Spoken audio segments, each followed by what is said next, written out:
Hello students.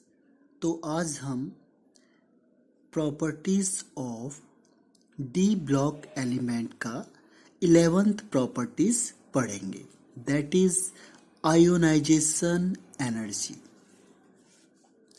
Ionisation energy की definition है the energy या amount of energy required to remove the outermost electron from an isolated gaseous atom। यानी isolated gaseous atom से एक electron को remove करने के लिए जितनी अमाउंट ऑफ एनर्जी रिक्वायर्ड है, that is called ionisation energy और enthalpy. Isolate means free state में, वो किसी के साथ कंबाइंड नहीं होना चाहिए, and gaseous means gas form में होना चाहिए। तो there are two condition. Example के लिए एम है, गैस होना चाहिए और किसी के साथ कंबाइंड नहीं होना चाहिए। ये इलेक्ट्रॉन को लूज करेगा, यानी minus electron gives M plus, gas form में है, और this energy is called ionisation energy. अब कम टू द पॉइंट कि जो आयोनाइजेशन एनर्जी होती है डी ब्लॉक एलिमेंट की, वो बिटवीन होती है s block and p block element की। यानी the ionization energy of D block element lie between s and p block element, यानी एस से ज्यादा होगा और पी से कम होगा। ऐसा क्यों होता है? एस से ज्यादा क्यों होता है? रीजन सेम है, आपने पहले भी पढ़ा है, पीरियोडिक टेबल में लगभग वही रीजन है कि एस ब्लॉक एलिमेंट में जैसे हमने लेफ्ट टू राइट गए, सेम सेल होगा लेकिन न्यूक्लियर चार्ज इंक्रीज होगा, यानी फोर्स ऑफ अट्रैक्शन बढ़ेगा, यानी इफेक्टिव न्यूक्लियर चार्ज इंक्रीज होगा। और जब इफेक्टिव न्यूक्लियर चार्ज इंक्रीज होगा तो आयोनाइजेशन एनर्जी भी बढ़ेगी, क्योंकि large amount of energy is required to remove the electron. यहाँ पे हमें लार्ज अमाउंट ऑफ एनर्जी चाहिए होगी इलेक्ट्रॉन को निकालने के लिए। Large amount of energy required होगी किसके लिए? To remove electron. That is why. और यहाँ पे जो शील्डिंग इफेक्ट होता है, क्योंकि D block elements show poor shielding effect, जो फोर्स ऑफ रिपल्सन होगा that is very less. Second है in case of P block element, same है, नंबर ऑफ सेल सेम होगा, लेकिन अब लेफ्ट टू राइट जाते समय पी ब्लॉक एलिमेंट का न्यूक्लियर चार्ज ज्यादा होगा as compare to d block element. तो इफेक्टिव न्यूक्लियर चार्ज, इसको दिखाते हैं जेड इफेक्टिव से भी दिखाते हैं, इसे दिखाएंगे जेड इफेक्टिव, यानी इफेक्टिव न्यूक्लियर चार्ज भी बढ़ेगा। और इसीलिए पी ब्लॉक एलिमेंट का ionisation enthalpy D block element से ज्यादा होती है, क्योंकि लेफ्ट टू राइट जाने में पीरियोडिक टेबल में पहले एस ब्लॉक आता है, फिर डी ब्लॉक आता है और लास्ट में पी ब्लॉक आता है। तो न्यूक्लियर चार्ज सबसे ज्यादा पी ब्लॉक के केस में होगा। सेकेंड कॉन्सेप्ट भी सेम है कि लेफ्ट टू राइट जाते समय when moving left to right the ionization energy increases. Same concept जो आपने पढ़ा हुआ है कि जो नंबर ऑफ सेल है वो सेम होते हैं, न्यूक्लियर चार्ज इंक्रीज होता है, लेकिन जो इफेक्टिव न्यूक्लियर चार्ज है वो भी बढ़ेगा। क्यों? क्योंकि जो स्क्रीनिंग इफेक्ट है या शील्डिंग इफेक्ट है या फोर्स ऑफ रिपल्सन है वो इंक्रीज होता है, बट स्लाइटली, बहुत कम होगा। तो इसकी वजह से क्या होता है? साइज डिक्रीज हो जाता है और न्यूक्लियस बहुत तेजी से आउटर मोस्ट इलेक्ट्रॉन को पकड़ के रखता है। जैसे हम लेफ्ट टू राइट मूव करेंगे तो इसमें क्या होगा? Large amount of energy required होगी on moving left to right. That is why the ionization energy increases on moving left to right. Now, third point is the first ionization energy of 5D series of elements are much higher than those of 3D and 4D series. अगर हमने क्या किया, same group के element को लिया तो 5D का ionisation energy सबसे ज़्यादा होगी, उसके बाद 3D की, फिर 4D की, यानी 4D की सबसे कम होगी। अब ऐसा क्यों होता है? ऐसा इसलिए होता है क्योंकि 4D और 5D में से लगभग साइज दोनों का सेम होता है। साइज हमने देखा था अभी, साइज लगभग सेम है, लेकिन न्यूक्लियर चार्ज 5D का बहुत ज़्यादा होता है। न्यूक्लियर चार्ज क्यों होता है ज़्यादा? क्योंकि 5D स्टार्ट होता है 72 to 80, यानी इसमें 72 प्रोटॉन है और 80 प्रोटॉन है, जबकि 4D स्टार्ट होता है 39 to 48, यानी यहाँ पे 39 प्रोटॉन है और यहाँ पे 48 प्रोटॉन है। तो प्रोटॉन ही न्यूक्लियर चार्ज होते हैं, जितना प्रोटॉन ज़्यादा होगा उतना फोर्स ऑफ अट्रैक्शन ज़्यादा होगा। तो इन दोनों के कंपैरिजन में यहाँ पे 5D के केस में जो न्यूक्लियर चार्ज है वो बहुत ज़्यादा होता है, और जब न्यूक्लियर चार्ज ज़्यादा होगा तो इफेक्टिव न्यूक्लियर चार्ज भी बहुत ज़्यादा होगा। और जो 5D होता है इसमें 4f के इलेक्ट्रॉन इन्वॉल्व होते हैं। ये 4f के इलेक्ट्रॉन आते हैं और 4f electron show poor shielding effect, ये बहुत पुअर शील्डिंग इफेक्ट शो करते हैं। इसीलिए जो फोर्स ऑफ अट्रैक्शन होता है, इफेक्टिव न्यूक्लियर चार्ज होता है, वो 5D सीरीज का बहुत ज़्यादा हो जाता है। इसीलिए आयोनाइजेशन एंथैल्पी 5D की सबसे ज़्यादा होती है। अगर हम 3D और 4D की बात करते हैं तो 3D की ज़्यादा होती है। क्यों? क्योंकि जो साइज होता है वो 4D का ज़्यादा होता है एज कंपेयर टू 3D। तो ओवरऑल क्या होता है, जो इफेक्टिव न्यूक्लियर चार्ज होता है, जो इफेक्टिव न्यूक्लियर चार्ज है वो 3D का ज़्यादा होता है एज कंपेयर टू 4D। तो that is why the sequence of ionization energy in 3D, 4D and 5D is 5D is greater than 3D and 3D is greater than 4D. अब आता है 12 property of D block element. They form complex compound. Actually complex होते हैं जो हम bracket के अंदर लिखे जाते हैं। कॉम्प्लेक्स कंपाउंड इस तरीके से होते हैं, जैसे आपने देखा होगा, ये है आपका कॉपर H2O का होल 6, इस तरीके से ब्रैकेट के अंदर इनक्लोज होते हैं, दैट इज कॉम्प्लेक्स कंपाउंड। इन दोनों के बीच में कोऑर्डिनेट बॉन्ड होता है। कोऑर्डिनेट बॉन्ड जो हम अगला चैप्टर पढ़ेंगे कोऑर्डिनेट, उसमें ये आएगा। तो कोऑर्डिनेट है जो आपका वो कोऑर्डिनेट बॉन्ड होगा तो ये कॉम्प्लेक्स में आ जाएगा।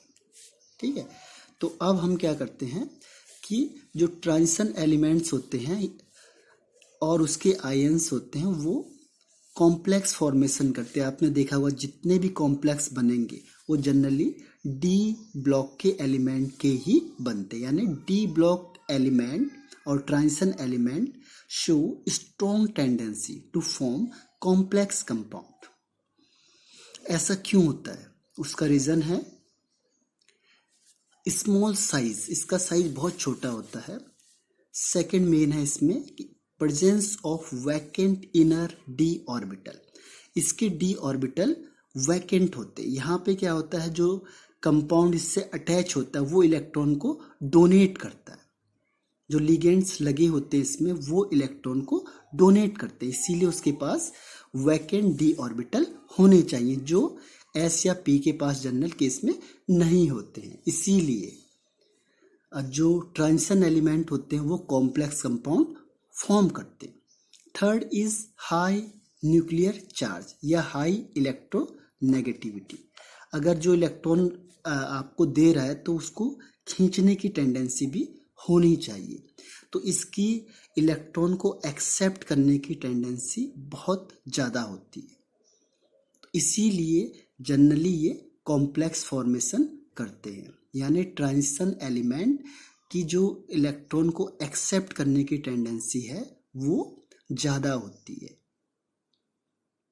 एग्जाम्पल के लिए FeCN6, इसमें Fe is D block element और Cn इसमें लिगेंड्स या मॉलिक्यूल कहते हैं। तो ये मॉलिक्यूल क्या करेगा, इसको इलेक्ट्रॉन डोनेट करता है, तो इसके पास इलेक्ट्रॉन खाली, जो ऑर्बिटल है वो खाली होना चाहिए, और उस इलेक्ट्रॉन को खींचने की टेंडेंसी भी होनी चाहिए। अगर वो इलेक्ट्रॉन Cn दे रहा है लेकिन अगर ये एक्सेप्ट नहीं कर रहा है तो भी बॉन्ड फॉर्मेशन नहीं होगा।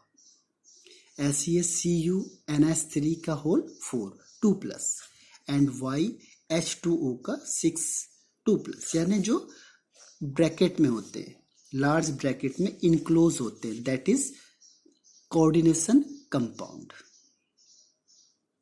और complex compound. Third step is catalytic properties, यानी 13th है कैटालिटिक प्रॉपर्टीज, यानी जो many transition metals and their compounds have catalytic properties और they show catalytic behaviour, catalytic properties. ऐसा क्या है, कैटलिस्ट कहते हैं जो रेट ऑफ रिएक्शन को इंक्रीज कर देता है विदाउट इन्वॉल्विंग इटसेल्फ। ऐसा क्यों और क्या है, what is the reason behind this? इसके कुछ रीजंस हैं। इसमें जो मेन रीजन है, reason first is they show variable oxidation state या वैलेंसी। इनकी वैलेंसी अलग अलग होती है, उसे हम शो करके दिखाएंगे अभी। तो वेरिएबल वैलेंसी की वजह से, ऑक्सीडेशन स्टेट की वजह से ये कैटालिटिक प्रॉपर्टी शो करते हैं। Second is presence of vacant D orbital. इसके पास वैकेंट डी ऑर्बिटल होता है। अगर कोई दूसरा एलिमेंट अपने इलेक्ट्रॉन को इसके पास रखता है तो इसके पास वो इनफ स्पेस होता है इलेक्ट्रॉन को रखने के लिए, फिर इलेक्ट्रॉन को ट्रांसफर कर सकता है दूसरे पे। Third is large surface area. कई रिएक्शंस ऐसे होते हैं जहाँ पे कैटलिस्ट केवल अपने सरफेस एरिया को प्रोवाइड कराता है। And fourth one is ability to form complex. इसकी जो कॉम्प्लेक्स बनाने की टेंडेंसी होती है वो बहुत ज़्यादा होती है। और fifth one is by adsorption. जो एडजॉर्प्शन होता है, एडजॉर्प्शन का मतलब होता है किसी चीज को एडजॉर्ब करना। तो यहाँ पे जब हम सरफेस एरिया प्रोवाइड कराते हैं, जो सरफेस एरिया होता है, सरफेस एरिया, ये सरफेस एरिया में जो डी ब्लॉक के एलिमेंट होते हैं वो उस मॉलिक्यूल को एडजॉर्ब करते हैं जो उसमें आ रहे हैं। जो रिएक्शन कराएंगे तो जो मॉलिक्यूल हैं वो उसको एडजॉर्ब करेंगे। तो ये स्पेसिफिक होते हैं किसी के साथ, इसीलिए हम हर एक के साथ क्या करते हैं, अलग अलग कैटलिस्ट को यूज करते हैं। अब एक एग्जांपल के थ्रू देखते हैं हम इसे। सपोज कोई रिएजेंट था एक्स और जेड की रिएक्शन नहीं हो रही थी, तो क्या हुआ, हमने इसमें कैटलिस्ट डाला वाई। तो वाई क्या करता है, इस रिएजेंट के साथ कंबाइंड हो जाता है, X combined with Y to form unstable intermediate complex, that is called activated complex. ये एक्टिवेट कर देता है उसे, एक्टिवेटेड कंपाउंड या कॉम्प्लेक्स बना देता है। तो एक्स वाई के साथ कंबाइंड होके इंटरमीडिएट अनस्टेबल कॉम्प्लेक्स बनाता है, अनस्टेबल। अब इस y ने क्या किया, उसको फैसिलिटेट कर दिया x को, और ये x अब आराम से z के साथ कंबाइंड हो जाएगा और ये एक्स जेड बना देगा और y यहाँ पे सेपरेट हो जाएगा, अलग हो जाएगा। तो यहाँ पे जो y है, this is D block element. तो जो इंटरमीडिएट कॉम्प्लेक्स होता है वो फिर रिएक्शन करेगा अनदर रिएजेंट के साथ, यानी जेड के साथ, और कंपाउंड फॉर्मेशन यानी डिजायर प्रोडक्ट फॉर्म करेगा। तो Y act as a catalyst. तो यहाँ पे डी ब्लॉक एलिमेंट इस तरीके से एक्ट करते हैं। अगर मैं चाहता था कि एक्स और जेड डायरेक्ट रिएक्शन करें तो दिस इज नॉट पॉसिबल। ये पॉसिबल नहीं होता, इसीलिए हम कैटलिस्ट को यूज करते हैं। तो यहाँ पे वाई ने क्या रोल प्ले किया, लोअर द एक्टिवेशन एनर्जी, उसने एक्टिवेशन एनर्जी को कम कर दी, या वेरिएबल ऑक्सीडेशन स्टेट के थ्रू ये क्या कर सकता है, रिएक्शन को करवा सकता है। जैसे अब ने हमें रीजन में कहा था कि दे show variable oxidation state, example के थ्रू देखते हैं। एक कॉन्टैक्ट प्रोसेस है, this is contact process, contact process. इसमें क्या होता है, वेनेडियम पेंटाऑक्साइड, यहाँ पे इसकी ऑक्सीडेशन स्टेट +5 है, प्लस SO2, SO2 के साथ कंबाइंड होगा to form SO3 and V2O4। तो V2 में V का जो ऑक्सीडेशन स्टेट है +4, यानी +5 से +4 में चेंज हो गया, और इसने जो ऑक्सीजन दिया वो कहाँ काम आ गया, SO2 में, SO2 से SO3 बन गया। अब हमने जो ऑक्सीजन यूज करी थी, ये कैटलिस्ट क्या करता है, दिस इज कैटलिस्ट, ये कैटलिस्ट है, वेनेडियम इज कैटलिस्ट। तो कैटलिस्ट जो V2O4 है ये ऑक्सीजन के साथ कंबाइंड होगा एंड देन फॉर्म V2O5। फिर अगेन कैटलिस्ट अनचेंज रहेगा, लास्ट में फिर वही बन गया, लेकिन हमें डिजायर प्रोडक्ट मिल गया SO3। तो इसकी फाइनल रिएक्शन क्या है, SO2 plus half O2 gives SO3, यानी कि V2O5 act as a catalyst. तो हम इसे जनरल ऐसे दिखा सकते हैं। तो यहाँ पे वेरिएबल ऑक्सीडेशन स्टेट के थ्रू जो डी ब्लॉक के एलिमेंट या उसके कंपाउंड है वो कैटलिस्ट का काम करते हैं, ये रिएक्शन करवाते हैं। Otherwise SO2 plus O2 direct possible नहीं है। But in presence of catalyst, catalyst इस रिएक्शन को इनिशिएट कराता है, कंडक्ट कराता है, जिसकी वजह से ये रिएक्शन इजिली हो सकती है। तो this is the role of catalyst. तो डी और एफ जनरली डी ब्लॉक के एलिमेंट्स जो कैटालिटिक प्रॉपर्टीज। एक और एग्जांपल लेते हैं, हाइड्रोजनेशन ऑफ एल्कीन्स। एल्कीन का हाइड्रोजनेशन, जैसे ये है आपका एल्कीन है, hydrogenation means addition of hydrogen. तो यह निकिल, पैलेडियम या प्लेटिनम है, ये अपना सरफेस प्रोवाइड कराएंगे और ये H2 यहाँ पे ऐड हो जाएगा और ये बन जाएगा CH3 अगर हम सिंपल CH2 और H2 को ऐड कराते इथेन को, तो दिस इज नॉट पॉसिबल, क्योंकि ये आपस में कंबाइंड नहीं होते। लेकिन जो निकिल होता है, निकिल कैन एडजॉर्ब, ये दोनों को एडजॉर्ब कर सकता है, किस किस को, इथेन को और हाइड्रोजन को। तो इसने इसे एडजॉर्ब किया, सरफेस में आ गए। अब ये दोनों पास आएंगे, फिर रिएक्शन होगी और इथेन फॉर्मेशन होगा। यानी what is the role of nickel. हम और क्यों नहीं ले सकते इसके अलावा, निकिल या पैलेडियम के अलावा हम क्यों नहीं ले सकते, क्योंकि वो दोनों को एडजॉर्ब नहीं कर सकते। अगर कोई सपोज करो इसे एडजॉर्ब कर रहा है, हो सकता है वो इसको एडजॉर्ब ना कर रहा हो, कोई इसे एडजॉर्ब करेगा, हो सकता है इसे एडजॉर्ब ना कर रहा हो। लेकिन जो निकिल या पैलेडियम होता है, ये इन दोनों को एक साथ साइमल्टेनियसली क्या कर सकता है, एडजॉर्ब कर सकता है। इसीलिए नेक्स्ट बहुत सारे एग्जाम्पल हैं। हैबर प्रोसेस में अमोनिया बनता है, इसमें iron act as a catalyst, ये पढ़ा आपने। Ostwald process, nitric acid formation होता है, इसमें प्लेटिनम एज अ कैटलिस्ट, यहाँ पे प्लेटिनम होता है, ये कैटलिस्ट का काम करता है।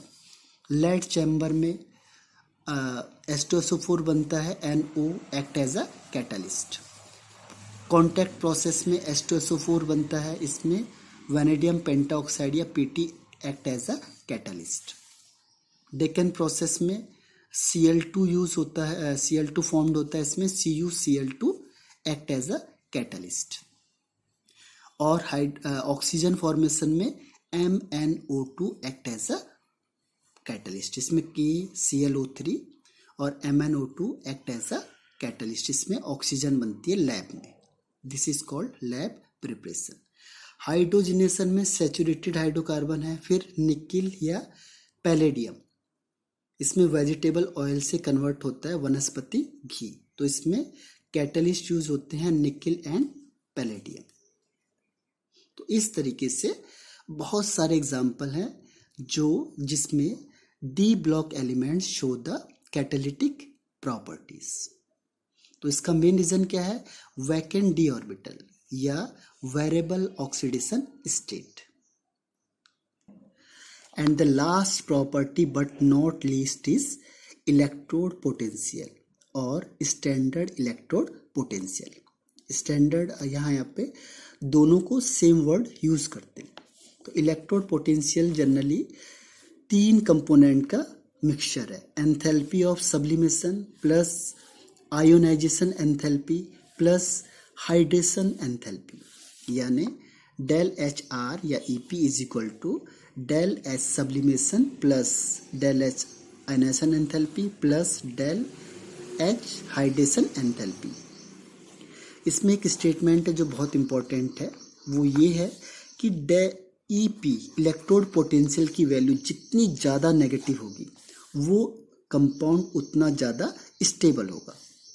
मैंने कहा ए की वैल्यू है -5 और बी की वैल्यू है -6, means B is more stable than A. जो स्टेबिलिटी है अगर आपको चेक करनी है तो हम डेल ई के बेस पे, यानी कि इलेक्ट्रोड पोटेंशियल के बेस पे हम उसकी स्टेबिलिटी को चेक कर सकते हैं। जिसकी डेल ई की वैल्यू ज़्यादा नेगेटिव होगी उसकी स्टेबिलिटी ज़्यादा होगी। अब हम आते हैं 3D सीरीज में। 3D सीरीज में M से M2+ यानी इसने 2 इलेक्ट्रॉन रिमूव कर दिया। तो जनरली सारे एलिमेंट की EP की वैल्यू, इलेक्ट्रोड पोटेंशियल की वैल्यू नेगेटिव होती है एक्सेप्ट कॉपर। कॉपर की प्लस होती, प्लस 0.34 वोल्ट। अभी बताएंगे रीजन। ओवरऑल रिएक्शन दिखाते हैं हम आपको। ओवरऑल रिएक्शन कैसे होती है?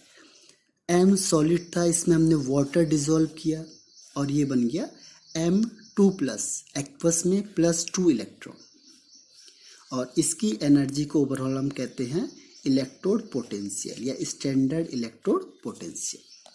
इसमें 3 स्टेप इन्वॉल्व है। Step first is enthalpy of sublimation. अब एंथैल्पी ऑफ सब्लिमेशन किसे कहते हैं? The amount of heat required to convert 1 mole of solid into its gaseous state is called enthalpy of sublimation। यानी 1 मोल कंपाउंड को या solid को उसके गैस फॉर्म में कन्वर्ट करने के लिए जितनी हीट रिक्वायर्ड होगी that is called enthalpy of sublimation. तो ये जनरली पॉजिटिव होगी। क्यों? क्योंकि हीट इज रिक्वायर्ड।